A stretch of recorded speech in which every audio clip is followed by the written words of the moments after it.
Ajang tahunan Indonesia International Book Fair 2019 patut diapresiasi sebagai upaya untuk meningkatkan minat baca dan daya baca masyarakat. Pameran buku tahunan yang diselenggarakan Ikatan Penerbit Indonesia atau IKAPI sejak 1980 tersebut semula bernama Indonesia Book Fair. Sejak 2014 hingga kini, pameran buku itu bernama Indonesia International Book Fair atau IIBF dengan mengundang sejumlah negara sebagai peserta pameran.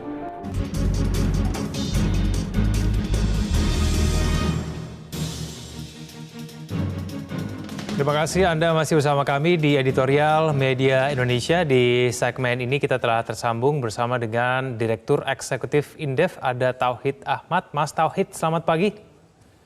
Selamat pagi, apa kabar Mas kalian yang dari studio? Kabar baik Mas Tauhid. Mas Tauhid, kira-kira dampak ekonomi yang sudah pasti akan terjadi ketika PSBB akan kembali diberlakukan pada tanggal 14 September nanti seperti apa Mas Tauhid?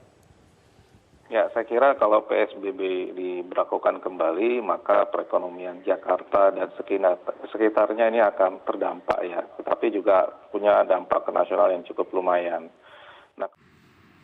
Sebelum menyaksikan tayangan berikut, jangan lupa like, share, and subscribe channel Literasi Binjai KBKC ya. Selamat menyaksikan. Assalamualaikum warahmatullahi wabarakatuh. Apa kabar anak hebat Indonesia? Semoga kamu dalam keadaan sehat, bahagia, dan siap untuk belajar dari rumah. Kamu pasti pernah membaca koran bukan? Setiap hari, redaktur selalu membuat artikel yang menyoroti berita aktual yang sedang terjadi. Pembahasan dalam artikel tersebut biasanya disertai kritik dan saran terhadap peristiwa aktual yang sedang terjadi. Untuk membantu kamu dalam mempelajari dan mengembangkan kompetensi dalam berbahasa, kali ini kita akan membahas bersama-sama materi teks editorial pertemuan yang pertama. Sejenak, mari kita refleksi diri. Kita simak apa yang dikatakan oleh Sufyan bin Uyainah, seorang ahli hadis. Tahapan pertama dalam mencari ilmu adalah mendengarkan, kemudian diam dan menyimak dengan penuh perhatian, lalu menjaganya, lalu mengamalkannya, dan kemudian menyebarkannya. Imam Malik, seorang imam besar, mengatakan bahwa bukan ilmu yang seharusnya mendatangimu, tapi kamu yang seharusnya mendatangi ilmu. Mudah-mudahan dua kata bijak ini bisa kita amalkan dalam kehidupan sehari-hari. Amin. Ananda, sebelum memulai pembelajaran, marilah kita membacakan Bismillahirrahmanirrahim. Semoga kita diberkahi. Amin. Kompetensi dasar yang ingin kita bahas hari ini adalah 3.3 menganalisis struktur dan kebahasaan teks editorial. Fokus kita nanti akan membahas identifikasi informasinya, kemudian menganalisis struktur teks editorial dan analisis kebahasaannya.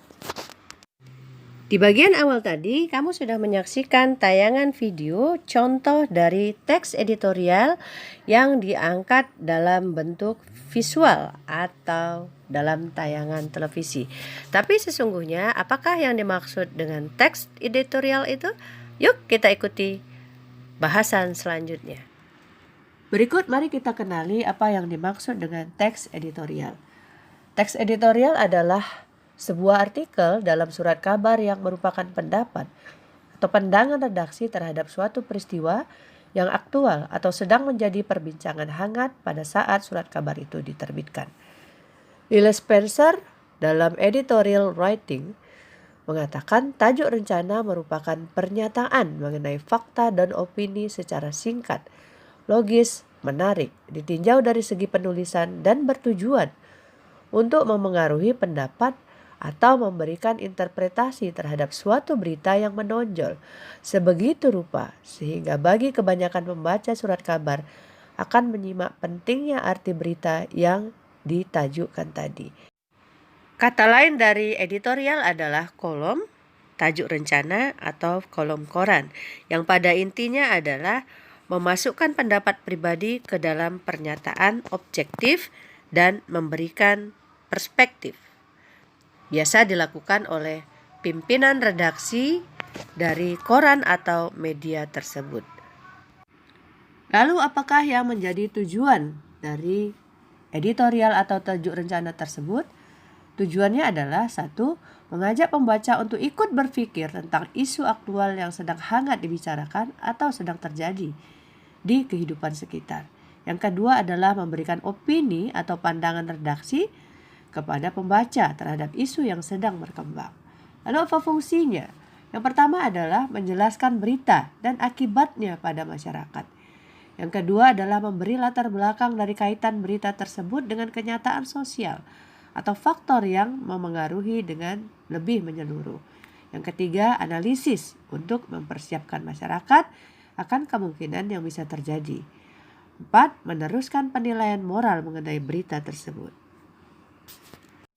Dengan demikian, editorial atau tajuk rencana tadi bisa jadi adalah keberpihakan sebuah koran atau media lewat pimpinan redaksinya terhadap sebuah situasi atau peristiwa. Sehingga hasil analisis yang diberikan kepada masyarakat untuk dibaca adalah buah dari kecerdasan, dan harapannya adalah ada kearifan analisis di situ sehingga tidak menimbulkan persoalan baru yang menimbulkan kekacauan di masyarakat karena penilaian yang diberikan dari koran atau redaksi tersebut.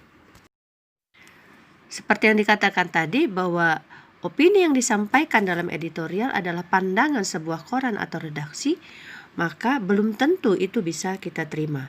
Dengan demikian, sebagai pembaca, pesannya adalah kita harus cerdas, menggali dan menganalisis informasi yang diberikan oleh media tersebut, sehingga kita bisa memilah dan memilih dan menentukan sebenarnya apa yang terjadi pada situasi tersebut. Anak-anak sekalian, sebagaimana teks-teks yang lain, maka teks editorial juga memiliki kekhasan dalam strukturnya. Sekarang mari kita analisis struktur teks editorial. Saya kutip dari sumber Kompas Rabu 16 September 2020. PSBB dan tetap produktif. Itu adalah judul. Lalu strukturnya adalah 1. Pengenalan isu. Di paragraf pertama ada teks yang berbunyi, Jakarta kembali memberlakukan pembatasan sosial berskala besar mulai awal pekan ini. Pada saat bersamaan, ekonomi masyarakat tetap harus dijaga. Ini adalah pengenalan isu oleh pimpinan redaksi yang mengatakan bahwa ada PSBB dan ekonomi masyarakat harus tetap dijaga. Inilah isu yang dilemparkan oleh pimpinan redaksi. Struktur teks yang berikut adalah penyampaian pendapat atau argumen. Di sini, pimpinan redaksi berpendapat bahwa bagi warga PSBB itu adalah dilema. Kemudian pemerintah beralasan PSBB mengatasi kesehatan. Namun, pimpinan redaksi melihat bahwa dampak dari PSBB ini adalah pengangguran yang menyebabkan penurunan pendapatan dan daya beli. Pada paragraf ke-8 tertulis pemerintah menganggarkan dana sebesar 695 triliun lebih untuk penanganan COVID. Sehingga pimpinan redaksi berpendapat bahwa dana sebesar ini diharapkan selain untuk menangani kesehatan dan perlindungan sosial, juga untuk menjadi stimulus bagi tidak saja kegiatan ekonomi, tetapi juga berdampak pada kegiatan-kegiatan lainnya. Struktur teks yang berikut adalah penegasan. Pada paragraf akhir ini, pada teks editorial dituliskan bahwa pemberian bantuan langsung sebaiknya menyentuh kegiatan padat karya perkotaan. Kemudian tetap memperhatikan protokol kesehatan. Bansos yang diberikan juga menyentuh usaha kecil atau UMKM. Peran pemerintah daerah sangat penting untuk efektivitas pencapaian tujuan PSBB yang akan dilaksanakan.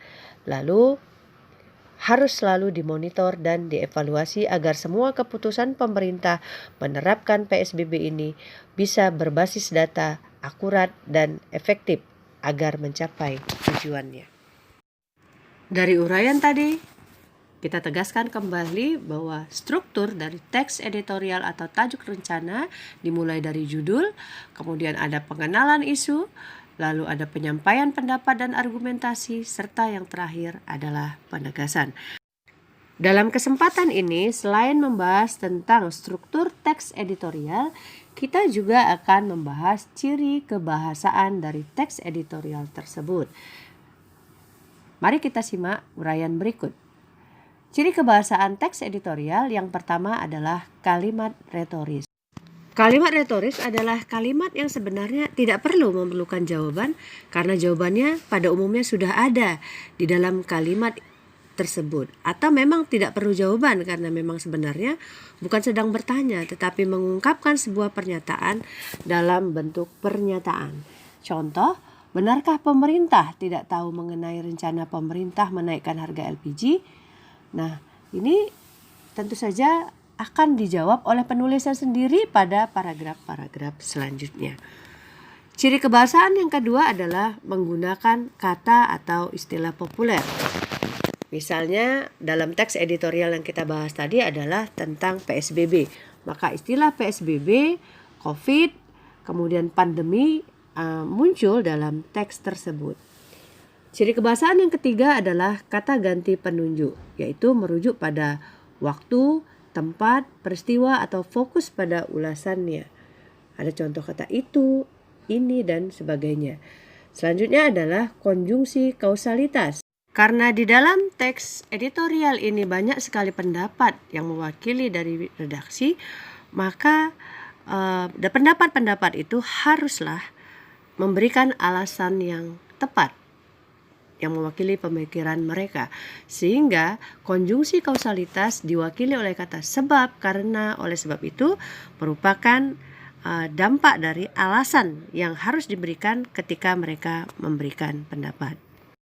Ananda tercinta, setelah kita tadi membahas seputar teks editorial, struktur dan ciri kebahasaannya, maka mari berlatih. Tugas kamu di minggu pertama ini adalah silakan buka buku teksmu halaman 87 sampai 105.